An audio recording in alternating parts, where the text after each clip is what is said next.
The Attorney General and Minister for Communications, representatives of the Bunua, distinguished guests, students of Bunisea.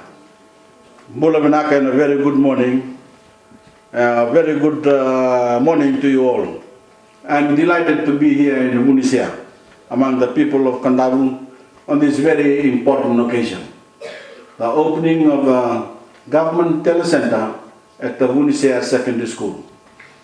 It is important because this traditionally isolated part of Fiji, as I have mentioned, is now connected to the world via one of the marvels of the modern age, the internet.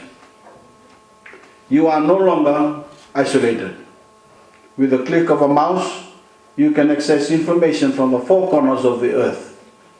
Using a chat facility like Skype, you can speak directly with relatives or friends anywhere in the world. In fact, it's impossible to overstate the importance that this revolution will have on your lives. For your parents' generation, as I've mentioned, merely having access to a telephone landline was a luxury. Now we think nothing of using our mobile phones to call each other all over Fiji and overseas. But this telecenter takes the communications revolution that has transformed our lives much further. Instant access to the World Wide Web. Instant access to every piece of knowledge known to mankind. Instant communication anywhere in the world. Bunisea is no longer some sleepy backward or largely cut off from the rest of the world. This telecenter places you at the center of the world of information that the internet offers and is certain to transform your lives for the better. Because knowledge is power, as the old saying goes, and your ability to access information of every kind has just taken a giant leap forward. With the internet, textbooks are redundant, encyclopedias are redundant. Whatever you want to know now is right there at the click of a mouse. As I have mentioned, we've got 20 centers like this already open across Viti Levu, Bunua Levu, and Novolau. And about 50,000 Fijians so far have been using them. This is the first on one of our more remote islands, but certainly not the last. We'll be opening more as the technology to do so becomes more widely available, and we will not rest until every Fijian, wherever they live, has access to the same opportunity. Here in Bunisea, you have 260 odd students at the secondary school, many of whom have never used a computer. I've been told that the percentage of young people with access to a PC at home is virtually zero. And here at the school, until now, there's only been one mini laptop available for everyone to use. Suddenly, all that is changing, and not just for the students during school hours. As I have mentioned, as with every telecenter in Fiji, the wider community, the adults, can come out here after hours and on weekends, and I want to encourage you all to do so. We've brought this telecenter to you because my government wants to empower you, to give you the means to acquire knowledge, to communicate better and more cheaply with the outside world, to be a part of the global community. Why should the people of Kandavu continue to be neglected? You have the right to the same services as anyone on Viti Levu, anyone in Suva, and my government is determined to deliver. We have a vision of a clever country, of Fijians being smart enough to compete with anyone else in the region and the world in a whole host of areas, to be smarter farmers, smarter mariners, smarter tradespeople, teachers, health workers, all those things that the nation needs to function at a proper and efficient level. We are aiming higher. We don't want to be second best. We want Fijian workers to be sought after for their knowledge and skills here and overseas. We want Fijian products and services to be a byword for quality and dependability. And to do that, we need a national effort to lift our game, to be the best, to compete against the workers of other countries. A bit like a rugby competition, except that it's a competition between our economies.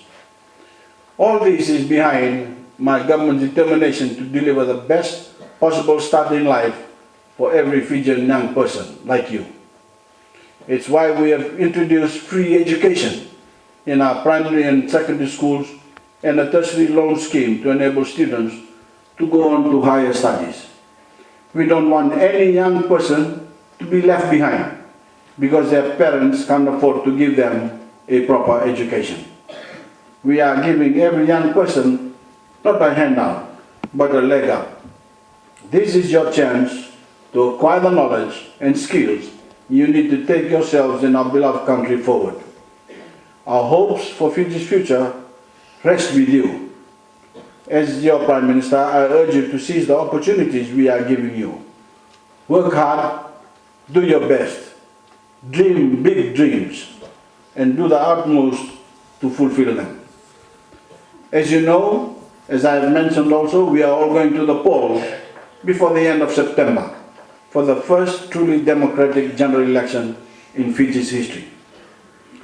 That election will be fought under our new constitution, which declares every Fijian equal, provides them with the same opportunities, and guarantees them a range of social and economic rights, such as the right to education, the right to health, adequate food, and the right to clean water. That is all now in your constitution.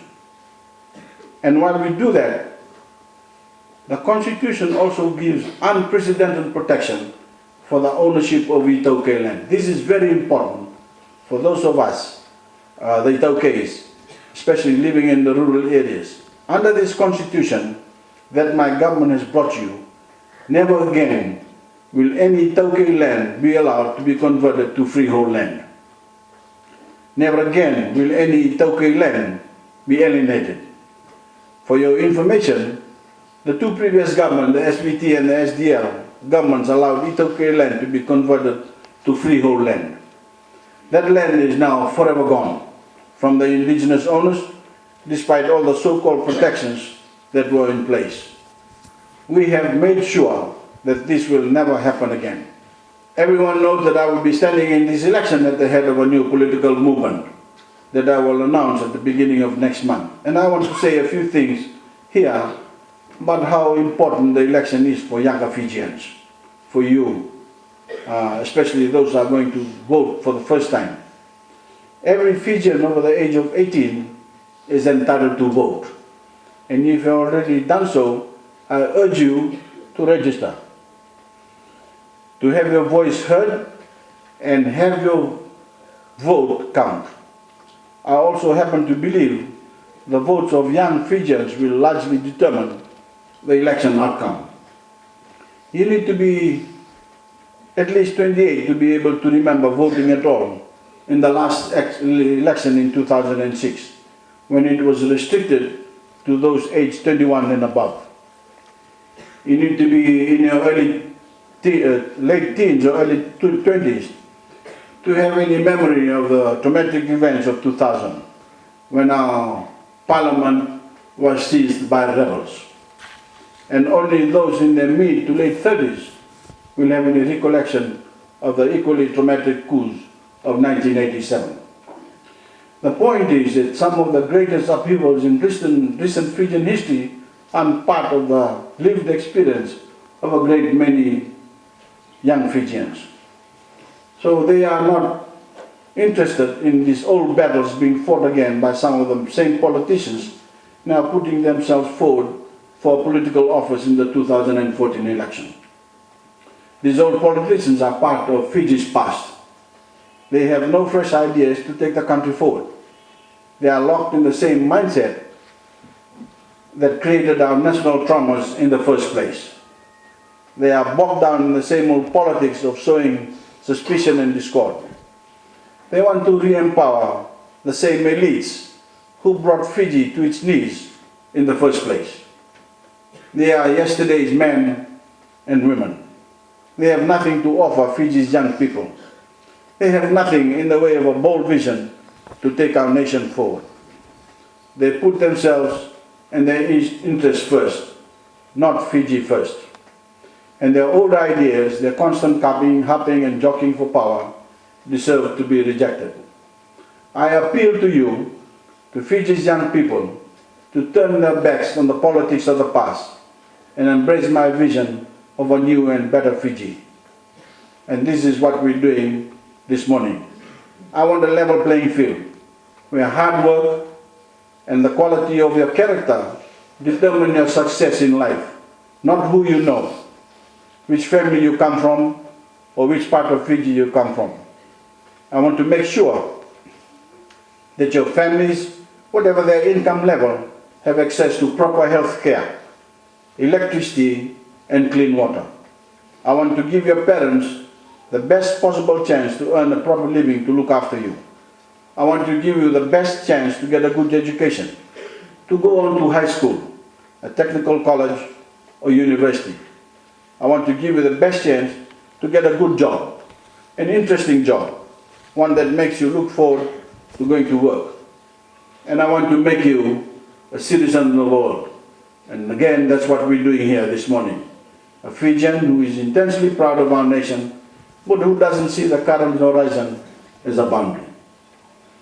As you look around the telecenter, when we have it open this morning, and the key that it provides to the wider world, I want you to think of yourself as part of that world. To dream of making a contribution yourself to make the world a better place. Already hundreds of Fijian troops are in the Middle East, serving the United Nations and keeping the peace for ordinary people in a troubled part of the world. Already our civilian volunteers, teacher and health workers are in several of our Pacific countries and neighbors, helping the citizens of those countries to have better lives. But this is just a start. My government is thinking big, and I want you to think big. I want our young people to know there's never been a better time in our history to be a Fijian. But it means all of us working together as hard as possible to achieve that vision. It means sticking to our current course and the policies that have produced this revolution, not looking backwards as some old politicians would have it. I appeal to you to think carefully in the coming weeks and months about how you will vote. Will you vote to drag Fiji back into the past, or will you vote to give yourself a better place in its brighter future? Think carefully about the choice you make. It is for both yourself and your nation. And I ask you all to put Fiji first so that together we can build a better future for everyone. That future is embodied in what we see here today, empowering our young people by giving you access to the wider world. Today is truly a great day to dream as we open the door to that world in Vunisea. To all you young people here, I say make use of the opportunity to learn and also enjoy the social media and the odd computer game. To your parents and the rest of the community, I say it's never too late to acquire knowledge, and I hope you too make good use of this new facility. With those words, ladies and gentlemen, I have great pleasure in declaring the Vunisea Secondary School Government Telecenter open.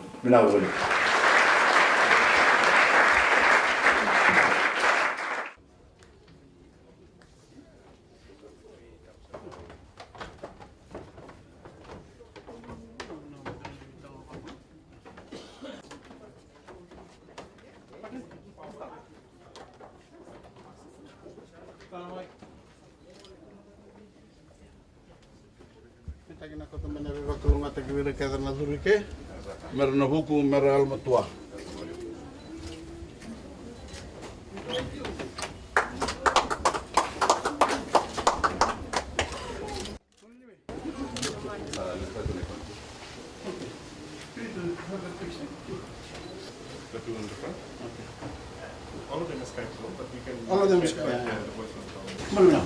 Sige, karayot ko ito na naman. Come down from Bida. From 7 ka mo? From 5? Come to sa tarawad na computer before this? Maybe. Oh, kami tarawad nga okay. Okay. So, ba't naman na naka...